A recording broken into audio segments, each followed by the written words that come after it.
성례식이라는 것은 세례나 성만찬 같은 그런 종교적인 거룩한 의식을 의미하고 있습니다. 영어로는 세크라멘트라고, 히라고로는 유카리스토라고 그렇게 하는데, 이 말은 예수께서 최후의 만찬 때 우르르 축사하셨다는 데서 나온 말로서 축복 혹은 감사라는 그런 뜻이 담겨져 있습니다. 성례식은 한마디로 하나님의 은총에 참여하기 위하여 행하는 그런 신비한 그런 의식입니다. 이 세상 사람들은 이 사실을 모릅니다. 가톨릭에서는 7가지가 있고 우리 개신교에서는 2가지밖에 없습니다. 이것을 살펴보면 가톨릭에서는 세례가 있고요, 견신례가 있고, 또 성만찬이 있고, 고백 성사가 있고, 종부 성사가 있고, 정직 수임이 있고, 결혼식, 이 7가지 모두를 합쳐서 성례절이다 라고 그렇게 합니다. 개신교에서는 성만찬과 그리고 세례식, 이것 2가지만 있습니다. 교회라면 2가지가 꼭 있어야 교회다 라고 할 수 있는데요, 그 말씀과 성례전입니다. 말씀이 있어야 되고 성례전이 없으면 교회가 아닙니다. 그래서 이 2가지 중에는 하나도 빠지면 그것은 예수 그리스도께서 피로 값주고 사신 참된 교회다 라고 할 수가 없는 것입니다. 말씀은 한편 이 설교라고도 그렇게 우리가 이렇게 할 수 있는데, 소리가 매체가 되어져서 귀로 듣는 것으로 하나님의 은총을 받는 것인가 하면, 성례전은 미각과 촉각 그리고 시각을 매체로 해서 하나님의 은총을 받는 그런 거룩한 의식입니다. 그런데 가톨릭 즉 천주교에서 말씀보다 성례전을 더 중요시하기 때문에 한편 눈의 종교다 라고 그렇게 합니다. 그러나 개신교는 말씀을 중요시하기 때문에 귀의 종교다 표현하는 사람도 있습니다. 그런데 이 성경을 보면은 예수님께서 세례와 성만찬 2가지를 정하신 일이 있다는 사실을 우리에게 가르쳐주고 있습니다. 그러므로 오늘은 이 성경적인 그런 입장에서 성례적인 이 성찬식과 세례의 뜻과 그리고 중요성을 생각해 보면서 우리들의 신앙을 확고히 다짐하고도 합니다. 먼저 성찬식입니다. 이 성찬식은요, 한편으로는 최후의 만찬이라 그렇게 하고 있습니다. 이것은 예수님께서 십자가에 달려 돌아가시기 전날 밤입니다. 이것을 영원히 기념하라 라고까지 강조하시면서 행하신 거룩한 예식을 예수님께서 행하셨습니다. 그래서 오늘 26절 말씀대로 보면 예수께서 떡을 가지사 축복했다는 사실을 보게 되고요, 그리고 떼었습니다. 그리고 제자들에게 주시면서 이르시되 받아 먹으라, 이것을 내 몸이니라 그렇게 말씀하신 후에 떡을 떼어주시면서 제자들에게 먹게 하신 것입니다. 즉 이 떡은 죄로 말미암아 멸망당한 그런 인간을 구원하기, 우리 육체가 범죄했잖아요. 아담이 하지 말라는 것을 행했던 거죠. 뭐가? 육체가요. 그래서 예수님께서 몸을 이 땅에서 피 흘려 죽었기 때문에 그 예수님을 믿는 자는 예수님의 몸은 죄가 없으신 몸으로 돌아가셨잖아요. 그래서 십자가에 못 박히실 때 예수님의 몸을 상징하는 것이 바로 이 떡이라고 했는데 빵입니다. 그래서 오늘 이렇게 뜻하시는 것이고, 그리고 이어서 27절과 28절에서 또 잔을 가지사 이렇게 그들에게 주십니다. 그러면서 마시라, 이것은 제 사함을 얻게 하고 많은 사람을 위하여 흘리는 바 나의 피 곧 언약의 피라고 말씀하셨습니다. 저 빨간 포도주는 죄로 말미암아 멸망할 인간의 죄를 대속하시고 사해 주시기 위하여 흘리실 예수님의 피를 의미하고 있다는 것입니다. 다시 말합니다. 피는 뭡니까? 우리 인생에게 피가 쏟아지게 되면 생명이 떠나게 됩니다. 이와 같이 예수님은 우리를 위하여 죄의 삭설, 피로서 죽음을 다했기에 죄의 삭설을 치고란 것이죠. 그것을 믿으라는 것입니다. 어떤 죄 많은 죄인이라도 예수님은 나의 구주를 믿고 십자가의 피로서 내 죄가 대속했다라는 것을 믿으면 영생이 없고 하나님의 자녀가 되어지고 결국은 하나님의 천국의 그 영광의 나라에 하나님의 나라에 들어가서 영생을 하게 되는 것입니다. 이것이 복음의 핵심인 것입니다. 죄가 선 사망인데 피가 생명 없기 때문에 피는 생명이 없기 때문에 피 흘림이 없이는 죄 사함에 받을 길이 없다는 것입니다. 그래서 구원받을 길이 없다라는 거지요. 그러므로 성경에서 피라는 단어는 700번이나 나오게 됩니다. 요한복음 6장 53절에 보면은 내가 진실로 너희에게 이르노니 인자의 살을 먹지 아니하고 인자의 피를 마시지 아니하면 너희 속에 생명이 없느니라. 다시 말해서 예수님의 몸과 예수님의 피를 그것을 우리의 죄의 삭시라고 하는 것을 믿지 아니하면 그 속에는 영생의 생명이 없다라는 것입니다. 그런데 어떻게 예수님의 살과 피를 먹을 수 있느냐라고 그렇게 질문하는 사람들이 있습니다. 물론 성만찬을 통하여 먹고 마실 수는 있습니다. 그보다 앞서서 영적으로 먹는 방법을 믿는 것입니다. 하나님 예수님을 우리가 믿는 것을 상징하는 그런 의식입니다. 그래서 십자가에 못 박혀 죽으시고 피 흘려 죽으신 역사적인 사건을 나를 위한 사건임을 내 심령에 받아들이는 거예요. 이것을 의미하는 것, 이것을 하나님 앞에 기념하는 것입니다. 나는 하나님의 자녀가 되어졌고 예수님의 몸과 예수님의 피가 나에게 이미 흐르고 있기 때문에 이것을 나는 확신한다라는 의식이 바로 오늘 성례전이라는 것을 우리는 알아야 됩니다. 그리하면 이 살인, 강도, 장녀, 도둑놈 어떤 죄인이라도 영생을 얻지만은 그렇지 않으면 하나님의 심판을 받아서 영원한 지옥에 꺼지지 않는 불에서 형벌을 받게 되어질 것입니다. 이것이 이처럼 중요하기 때문에 영원히 예수님께서 기념하라고 하셨습니다. 그런데 이 성찬식에는 두 가지 학설과 논쟁이 있다는 사실을 우리는 염두에 둬야 됩니다. 실제론과 상징론이라고 하는 로마 가톨릭에서는 성만찬 때에 빵과 포도주가 실제로 예수님의 살과 피가 된다라고 실제론을 주장하고 있지만 전혀 아닙니다. 그거 아니에요. 그러나 종교개혁의 이후에 쩌빙글리나 루터나 칼빈 등 개신교에서는 빵과 포도주가 실제로 예수님의 피가 되는 것이 아니다라고 말합니다. 그래서 영적 임재의 효능은 있어도 실제로 피가 되고 살이 된다는 사실은 아니다라는 사실을 우리는 알아야 됩니다. 예수님의 피가 이미 우리에게는 있습니다. 예수님의 피가 있고 예수님의 몸이 우리에게는 이미 믿음으로 이미 다 우리에게 이루어진 사건입니다. 그래서 우리는 그것을 상징한다는 것이요, 의식하는 거예요. 또한 실제론을 주장하는 사람들은 성찬식은 객관적이기 때문에 받는 사람에게 달린 것이 아니다라고 하는 것입니다. 즉 하나님의 도구로서 구원의 축복을 받을 수 있는 근거가 되어지고 마술적 특성까지 있다라는 것입니다. 그래서 성찬식을 받는 사람의 어떤 흉악한 사람이든지 회개하든 안 하든 믿든 안 믿든 전혀 상관이 없이 하나님의 역사가 하신다는 것입니다. 그러나 그럴 수 없다는 것입니다.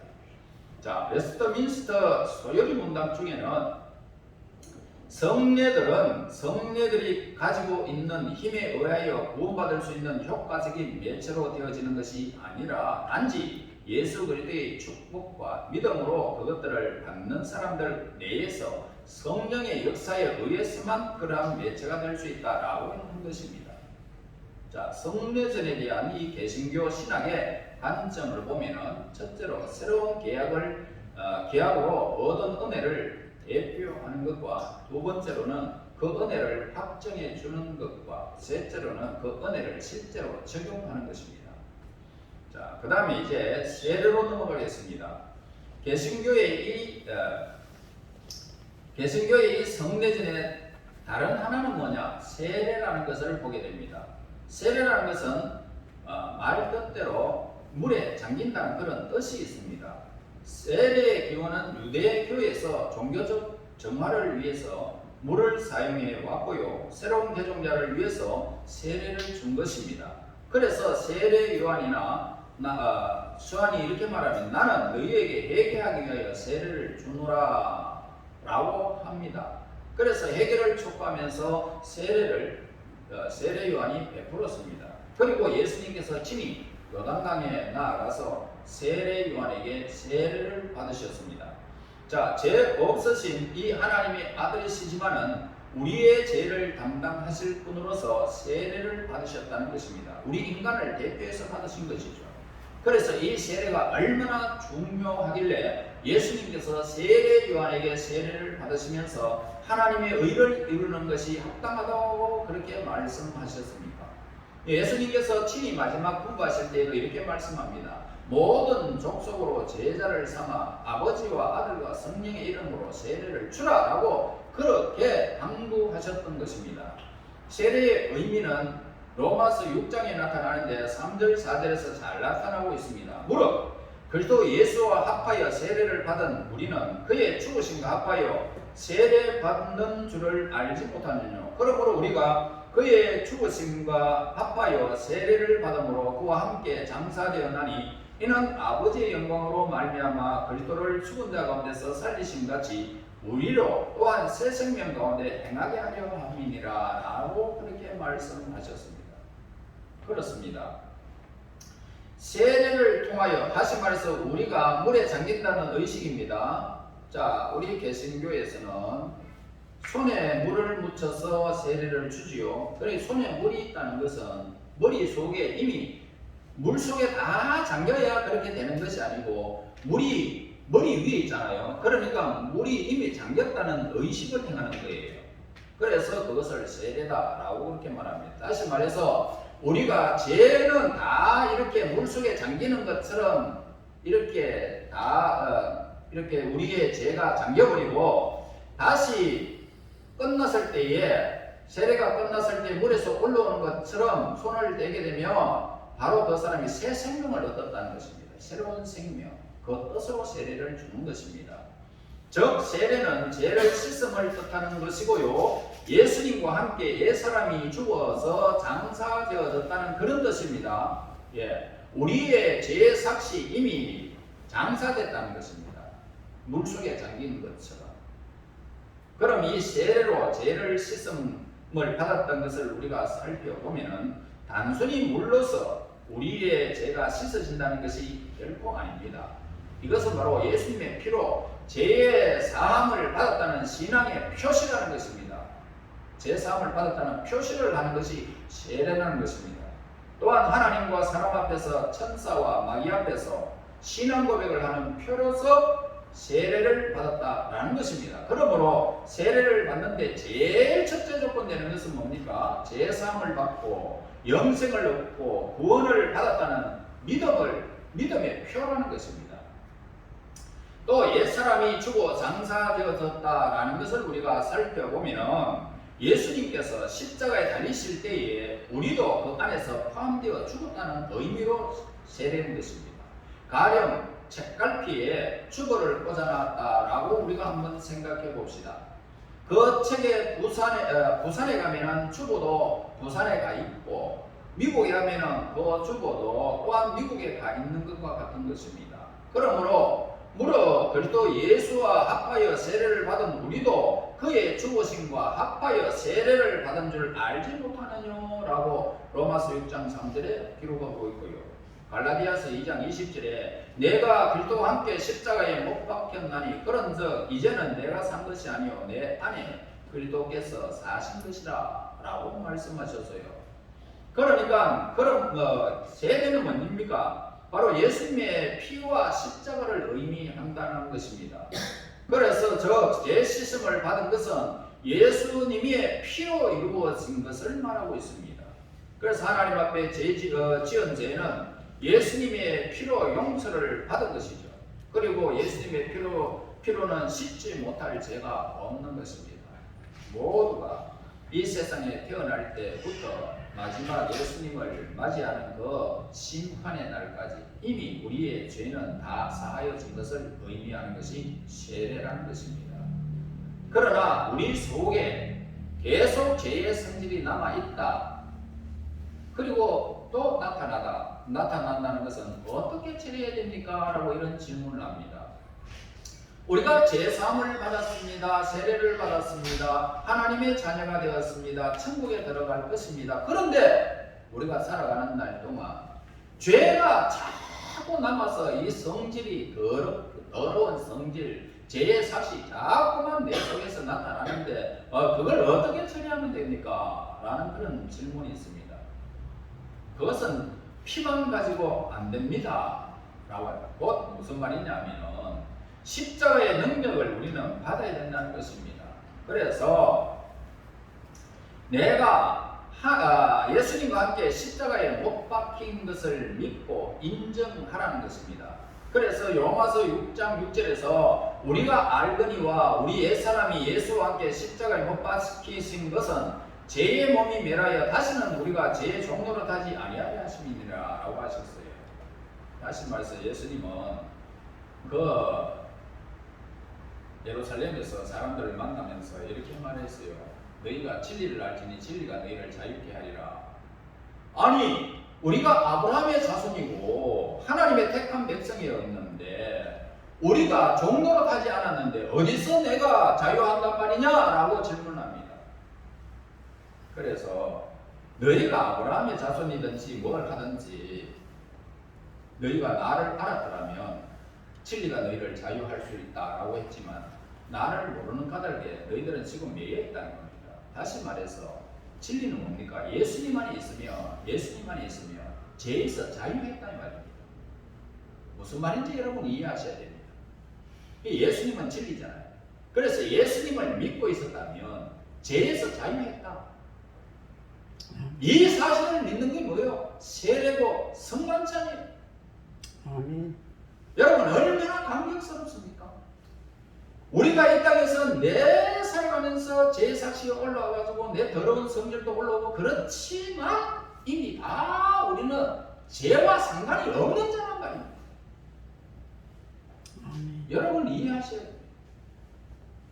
성질은 그대로 남을 수 있고 죄는 그대로 남을 수 있지만 우리가 천국 가는 길을 막을 자가 없단 말입니다. 이미 예수님께서 다 이루셨다. 이 진리를 아는 자는 자유한다. 아멘. 그러므로 이 십자가에 우리가 이미 예수님과 함께 함께 죽은 것을 깨닫고 죽은 사람은 죄에서 죽었잖아요. 이미 죽은 사람이 뭐 때문에 자꾸만 뭐 나타날 게 뭐 있습니까? 죄가 다 죽어버렸는데 자, 죽은 사람이 뭐 건드린들 뭐 어쩔 낀단 말입니까? 뭐 도끼로 찍은들 뭐 칼로 벤들 뭐 관계가 있습니까? 이미 죄에서 우리는 다 죽은 거예요. 사해졌단 말입니다. 아멘. 그래서 죄의 얼매일 필요 없다. 악한 영이 여러분들을 아무리 정죄를 해도 관계가 없습니다. 이런 믿음을 여러분들이 고백하는 게 뭐요? 세례 아니면 성만찬이죠. 성만찬. 이미 우리는 하나님의 몸, 예수님의 몸이고 이미 우리는 부활의 몸이고 이미 우리는 하나님의 자녀 되는 것을 의식하라. 세상 끝날까지 이 일을 의식하라. 아멘. 이 의식에 여러분 참여하는 자가 얼마나 복이 있습니까? 얼마나 행복합니까? 아멘. 그러므로 세례는 뭡니까? 예수님의 피와 십자가 이 둘을 다 포함하는 의식이 세례라는 것입니다. 그래서 세례받는 행위 자체가 상징적인 만큼 완전히 물에 들어가나 간략하게 머리에 뿌리나 마찬가지라는 것입니다. 상징적인. 침례교에서는 물에 들어가야 된다는 겁니다. 여러분 그렇게 해가지고 사람이 육체적으로 생각하는 그 얄팍한 생각은 우리는 버려야 됩니다. 물을 찌거나 뭐나 다 상징적이라는 사실을 우리는 기억해야 되는 거예요. 믿음으로 하나님을 기쁘시게 하지 행함으로 하나님 앞에 기쁨이 됩니까? 그냥 믿음으로 우리는 나가는 거예요. 그러므로 어떤 세례를 받거나 다 받을 필요는 없다. 침례교에서 행하는 그 물에 잠기는 그런 의식까지는 우리가 의식할 필요가 전혀 없습니다. 어느 것이든 한 번만 받으면 족한 겁니다. 세례를 안 받았다고 해서 구원 못 받은 것은 결코 아닌 것입니다. 의식일 뿐입니다. 그러나 중요하기 때문에 믿음의 고백이기 때문에 우리는 받아야 하는 것입니다. 그래서 결혼식을 안 올린다고 결혼식을 안 올리고 우리가 그냥 신고만 해놔도 혼인 신고만 해놔도 부부잖아요. 뭐 관계가 있습니까? 결혼식에 했다고 그 사진 찍었다고 거기 뭐 정도를 삼는 게 아니고 부부가 신고를 해야 되는 거예요. 혼인 신고 안 하면 끝이잖아요. 뭐 아무리 뭐 결혼식 올리면 뭐합니까? 뭐 신고 안 되면 끝인데. 그러므로 우리는 중요한 것이 뭡니까? 우리의 행위가 아니고 언약이라는 것입니다. 그래서 하나님과 사람 앞에서 예식을 꼭 올리며 공포하고 인정하는 것도 중요한 것과 같은 것이죠. 그래서 세례가 중요하고 그 다음에 성만찬은 중요한 것입니다. 이 성례식을 통하여 하나님의 더 깊은 은혜를 우리는 늘 체험하며 믿음의 고백을 드리는 이 시간이 되시기를 예수님 이름으로 축원합니다. 아멘. 하나님 은혜 감사합니다. 오늘도 성례전을 행하게 하신 하나님을 찬양합니다. 영광 중에 오셔서 우리의 이 성례전을 성령께서 우리의 심령을 인도하시고 믿음의 고백으로 하나님과 함께하는 복된 시간들이 인도하옵소서. 예수님 이름으로 기도하옵나이다. 아멘. 아멘.